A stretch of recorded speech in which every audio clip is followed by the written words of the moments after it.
Hello, hello, welcome, please come in. Our makeup work continues this week in Final Fantasy X-2, where we will be beating this game using only white mages. This was originally excluded from that series because I didn't know how to get access to dress spheres early, didn't really want to do a super completionist run for New Game Plus purposes, so it just didn't happen. But turns out save editors exist, and resolving that issue took like 5 minutes. So here we are in X-2, intro completed, and it's time to add in all the white mage dress spheres I could want. As usual, I will be giving myself a decent number of these so I can still take advantage of Garment Grid gate bonuses. And heading down to Mount Gagazet reveals the first problem of the run. White mages can't deal damage. They learn no offensive spells and can't even do a basic attack. However, quite conveniently, the game provides a solution. Even before the first required fight on Gagazet, I can grab a yellow ring. This makes the equipped character resistant to lightning damage and able to cast a basic thunder spell. So in the first white mage fight, I can have Riku in Pain spam Prey for free healing while Eunice slowly whittles away at Leblanc and Co. with thunder. It doesn't deal absurd damage, and MP is a bit of a concern. On the other hand, white mages are mages, and even basic spells deal okay damage. So I can finish off Leblanc and Co. before I run out of MP. And that means it's time to chase after them. On the way, I can collect a white ring and a red ring. These function the exact same way, but with ice and fire respectively. Relying on accessories for damage output does mean I'm more limited than I'd like in what other things I can equip, but that's white mages for you. And it's time for a boss fight. Boris, the big crab that lives at the top of this mountain? Anyway, basic elemental magic deals great damage, especially because it's weak to ice and fire, and the fight went very quickly. Maybe this won't be so bad. With the tutorials completed, it's time for some random nonsense. First, it's down to Kilika entirely to grab some random consumables. Then it's over to Luca to complete the handing out balloons mission, which is real, even though it does sound fake. The garment grid for completing this is garbage for white mages, but completing it means I can explore Luca and grab the Thunder Spawn garment grid. This grants Lightning Absorb and Thunder to the equipped character. More variety is nice, especially because it's a garment grid rather than an accessory. Anyway, next up is the Mihan High Road, and bluntly, I'm just here to learn abilities. White Mage's one big benefit is they have a free healing spell, which means gathering AP is super easy. Just set the party to spam Prey and set 4x X speed, and press X repeatedly. Okay, early game grind completed, and it's time to hop down to Jose High Road. Completing the mini quest here gets the Heart of Flame Garment Grid, which gives Fire Eater and Fire. Then it's down to Makalania to recruit Owaka. We'll be requiring his services in a bit.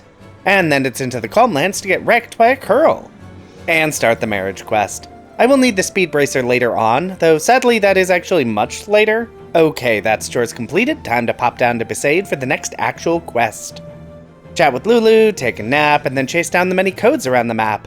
Comments have told me multiple times where the last number is, but I don't remember, even a little. I'm convinced my brain is sabotaging me. So time to try a bunch of numbers until one finally works. 4 attempts gets me into the cave. Huzzah. And that means it's time for the next boss fight. And this is a great opportunity to show off the gate abilities. First, I set up Protect and Shell on the entire party to reduce damage. Then do some dress spheres switching from White Mage into White Mage, and that unlocks 3rd level spells. And 2 Blizzagas wins the fight. Good thing tier 3 spells are so strong. For now. And our next story destination is Xanarkand. Oh, the enemies here are kind of strong, aren't they? I think having access to defensive buffs and tier 3 spells may have contributed to me being a bit underleveled, as I normally am. Being underleveled is a fixable problem, but at least for now this may end up being a little bit of an issue. At least the Leblanc goons are pretty easy to beat up.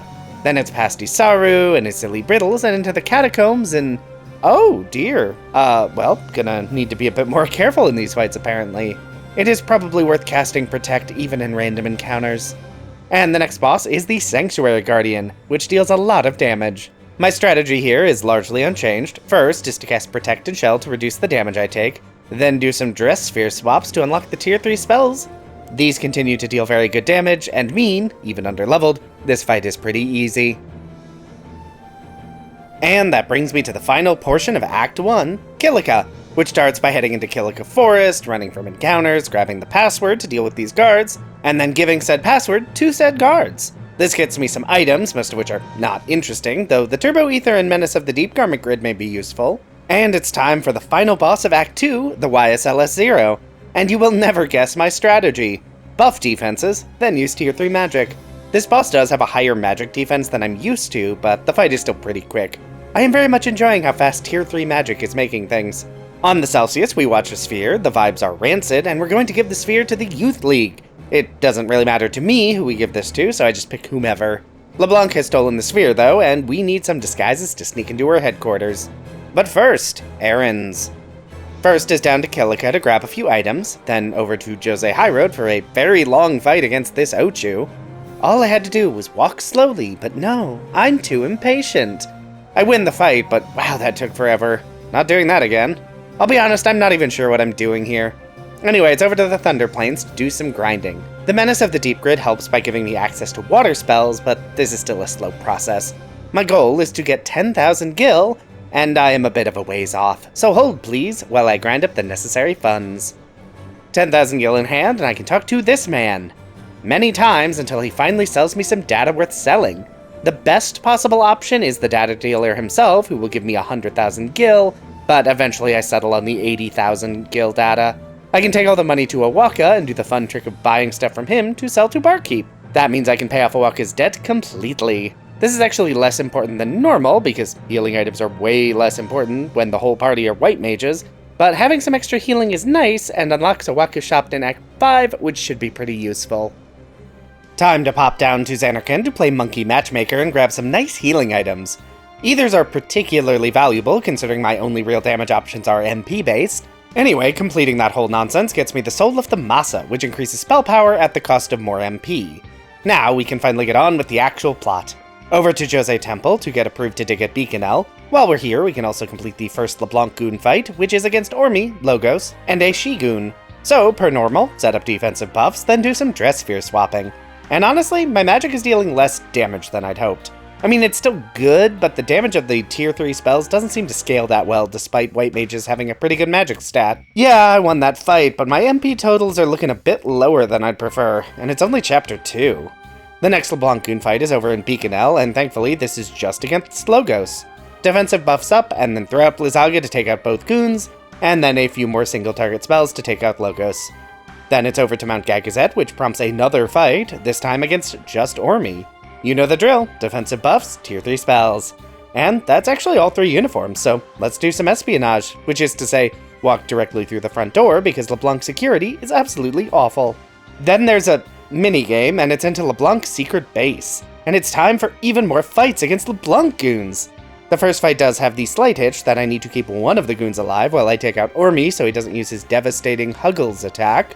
But that's not actually that interesting. Anyway, Gold Hairpin, this halves MP cost and pairs quite well with the Soul of the Masa. And another fight with Ormi and Logos. Logos is more dangerous, but I have to focus on Ormi for the same reason as the last fight. Good thing I have plenty of status healing and decent damage.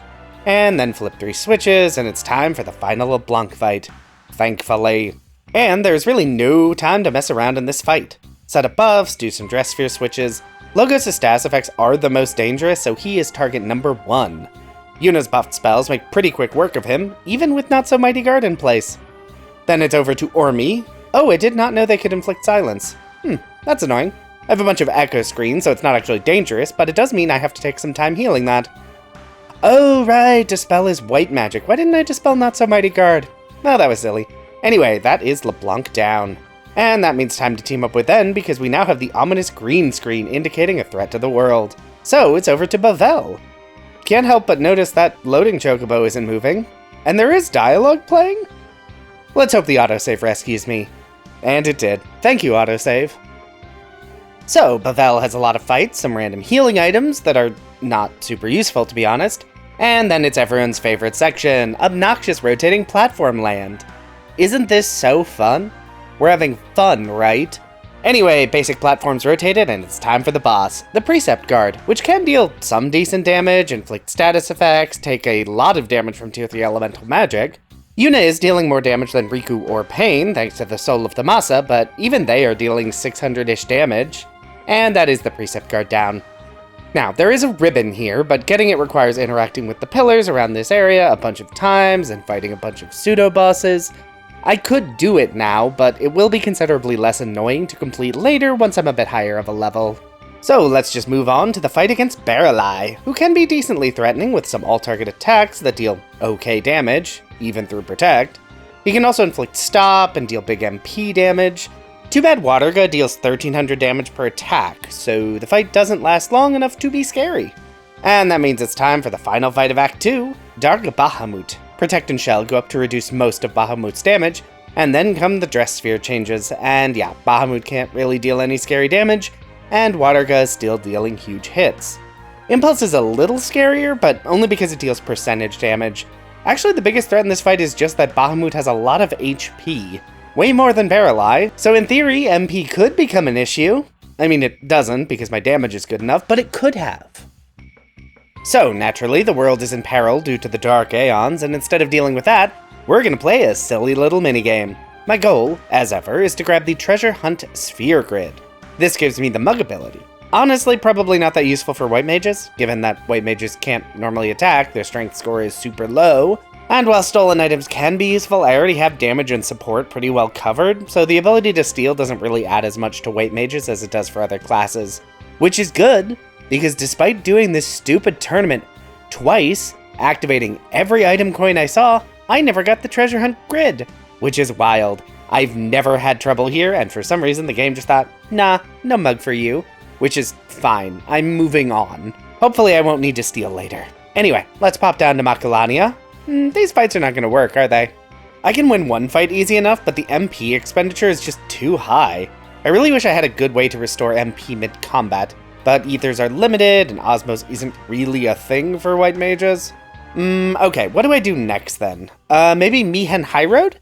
The mission to stop the Machina could be a good source of experience, although this does have similar MP issues as the fights in Macalania. Kinda surprised by how quickly I hit a wall here. Bosses aren't really an issue, thanks to my damage, for now at least, but just a lot of random encounters are a big problem. You know, I do have a lot of money from Owaka nonsense. I should go around buying all the Null Rings. These give access to Tier 2 magic without needing a garment grid. Combined with some different accessories, maybe Macalania is doable now? So no, the answer is no. The MP issue could be a bit of a problem, actually. I should do some matchmaking. You don't actually need to do much of this to get the Speed Bracer, but I may as well get that out of the way now before I forget. Anyway, time for more story, and that means it's down to Besaid to run through another cloister and face down the next Dark Aeon, Veil 4. Okay, shocker, gonna start by buffing up my defenses, then some dress swaps through my new garment grid. This gives a significant boost to my magic, and thanks to the Null Rings I still have access to Tier 2 magic. No Tier 3, but the loss in damage should be offset by longevity. Offensively, Veil 4 really doesn't have anything that scary. Protect and Shell stop its attacks from being dangerous, and Prey heals HP without expending any MP. The fight isn't a pretty one, but I do make it through. The game is starting to catch up to my spell access though, and that is not great. And it's time for another Dark Aeon, so it's down to Kilika, steal a bunch of random consumables, and it's into the forest. Then into the treetops, and it's Kilika Temple time. And let's go ahead and switch everyone to my Ice Garment Grid. Bonus magic is nice, but Ifrit is weak to fire, so that should do some good work. Oh, also, Null Blaze Rings. The Cloister of Trials here is my least favorite flavor of Trial, in that it's just a bunch of required fights, which does mean leaving a few times to heal up between fights. Oh boy, is MP proving to be the problem of this run. Anyway, it's time for Ifrit, Protect, Shell. Your fire can't hurt me, actually. Then Dress Change to unlock Blizzaga, and yeah, this is not going to be a long fight. Wow, Ifrit didn't even get to use Hellfire. That's incredibly funny. At some point I will need to do Black Mages in this game, and I expect that to be equally silly. Okay, I've put it off long enough. It's time to go back to Bevelle. I've gotten some levels, some improved accessories. Let's do a super annoying fight sequence. Rotate some platforms, and hooray, a ribbon! So fun. I do genuinely like this game, but there are just some friction points that could really use some work. Alright, time for another Dark Aeon, Ixion. Getting to Ixion is pretty easy, and this fight itself should also not be a problem. Like Ifrit, Ixion has an elemental weakness, and exploiting that weakness means dealing a lot of damage. I do need to be a bit careful here because Ixion has some good damage of its own, but it doesn't live nearly long enough for that to be an actual threat. Yuna is then thrown into the far plane, I guess. Then there are some cutscenes, I can't skip them, love that. Whee! Anyway, we are into Chapter 4, which is the shortest chapter, and that's okay. First up is to watch some comm spheres, and thank you to the commenter who let me know that I can exit these immediately and it still counts. Time saved. But the tedium isn't over, because next up it's down to the high road to chase down Tobli, which is a very long sequence that takes way longer than it really should. Which leads to the dumbest minigame. Just spam some buttons until it ends. Super Ribbon is great, but I'll have to wait until I get a speed bracer to use it. But before we can watch a concert and or green screen, I need to deal with another boss. And to that end, I'm going to equip the Black Tabard Garment Grid I just got. It provides considerable magic boosts, which are very nice. Actually, do consumables scale off magic? No idea, because the next boss is a problem. Salamander is fully immune to magic. Notably, it is not immune to all elements, just magic itself. So while tier 3 spells will do absolutely nothing, I can still use consumables to deal pretty decent damage. How many consumables do I have? Hopefully enough. I'd have more of them if the game hadn't decided I wasn't allowed to have the treasure hunt garment grid. The fight also starts off bad because the salamander hits like a truck. Protect helps a lot, but that just means I'm not getting constantly one-shot. At least I have plenty of MP for healing because I can't cast offensive spells.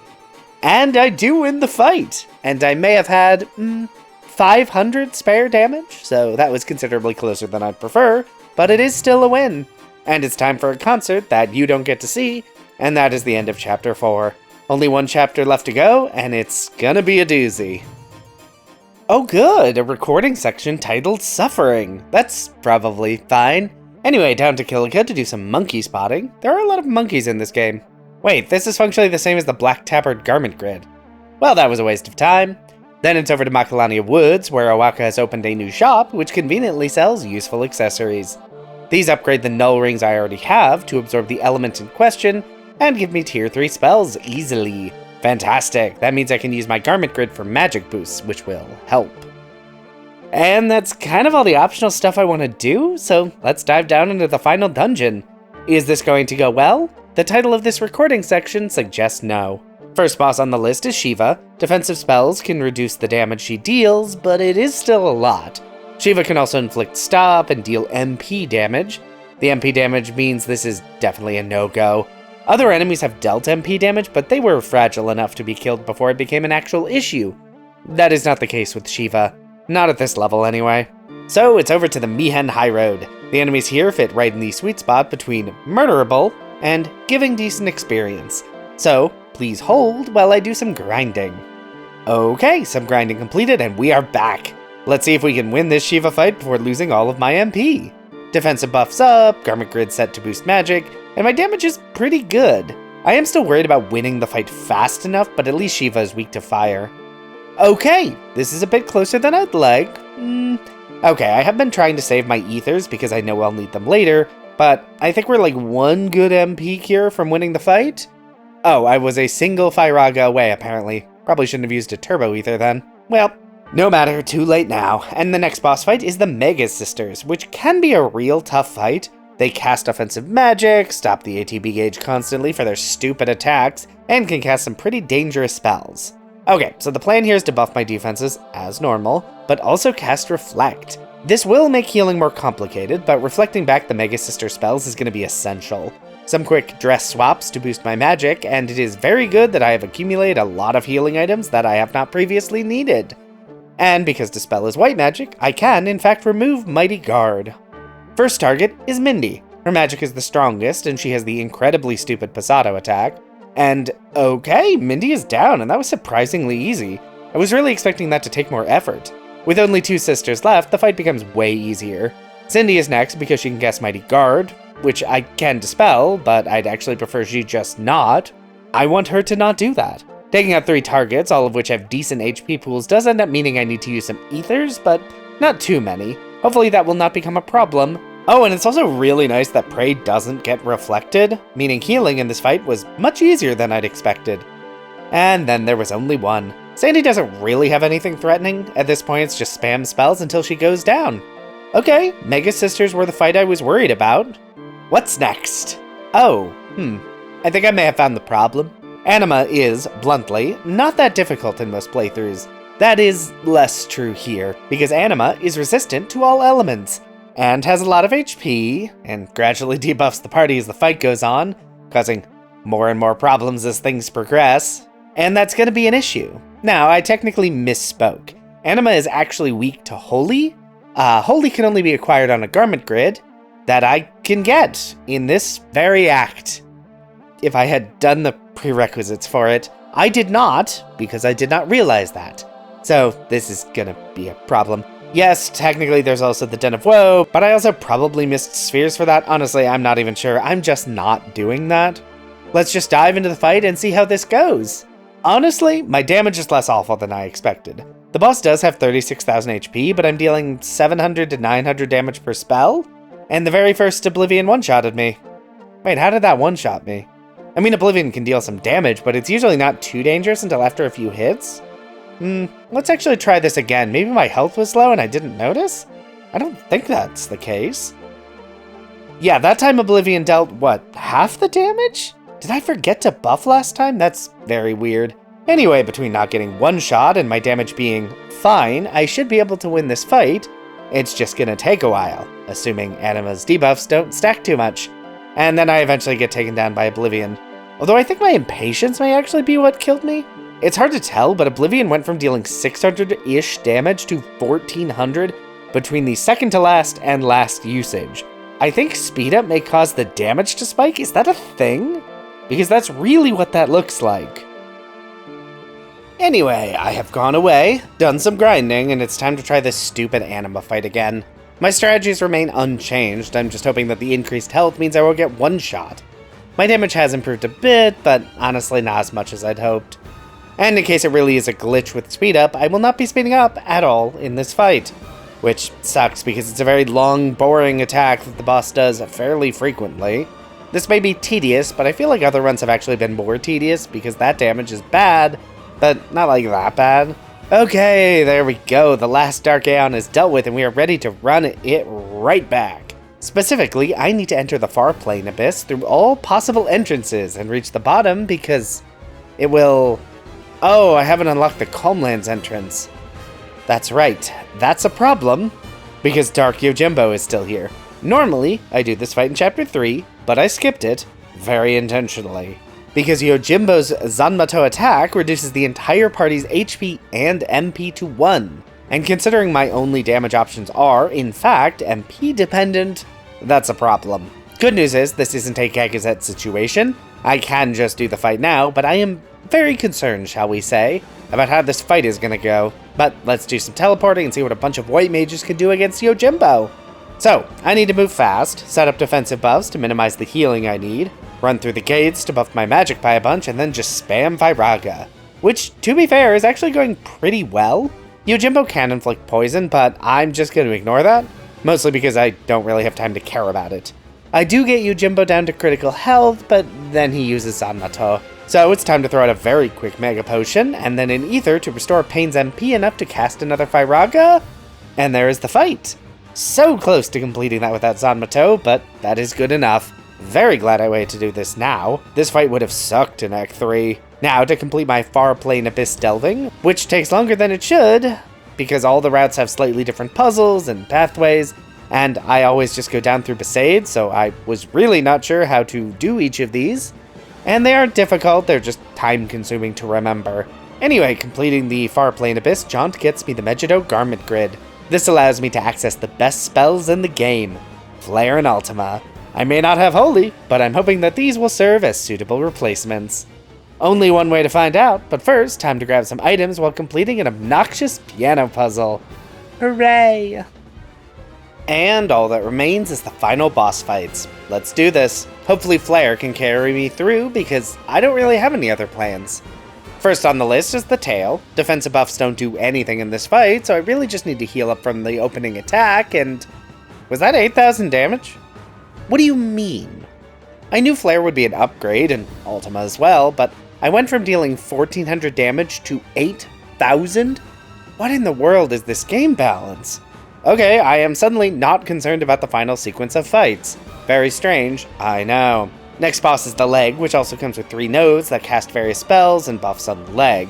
The buffs can be dispelled, easily, but the damage is actually a bit rough. I can heal it, but white mages are not particularly durable. On the other hand, Flare hit the damage cap, so... Next up is the torso. This boss has 2 helpers on either side, which could be dangerous, but I can just head through a couple more gates to unlock Ultima, and if you thought Flare was strong, I mean, you're right, it is strong, way too strong. Ultima is just that, but on all enemies. So Ultima can deal big damage and kill both helpers. Once they are dead, it's Flare time. The core never even has a chance to revive its helpers. This may actually be the dumbest ending of one of these runs I've ever done, and that's saying something. And then it's time for Vegnagun's head. This is not meaningfully distinct from the prior encounter and can be resolved in the exact same manner. I did cast some defensive buffs just as a precaution because I know this boss can actually hit pretty hard if you aren't prepared for it. But once I start dealing damage, the fight really doesn't last much longer. And then comes Shuyan. Sad, poor, pathetic Shuyan. He does have Terror of Xanarkand, which one-shots a party member, but I have full life, and Flare is just as effective on Shuyan as it is on everything else. So I guess that's Final Fantasy X-2 beaten with only white mages. And that run was very silly, very stupid. It started off very easy thanks to easy access to tier 3 spells, which all dress spheres get thanks to garment grids, and slowly became more and more of a problem as those tier 3 spells started to hit their limits. And then Flare and Ultima showed up, and the game ended. But I will have more to say about that in the summary video, out in a few weeks. I did want to shout out that I do have a Patreon, linked in the description. I spend a lot of time making these videos, so if you enjoyed the video, want to support the channel, and are financially stable enough to do so, that exists. No pressure though, this channel is free to enjoy for everyone, and will remain that way. For now, if you like this video, be sure to hit that like button. If you'd like to see more of this, feel free to subscribe. Hey, maybe leave a comment if you have something you'd like to say. But whatever you decide to do, have a safe trip home.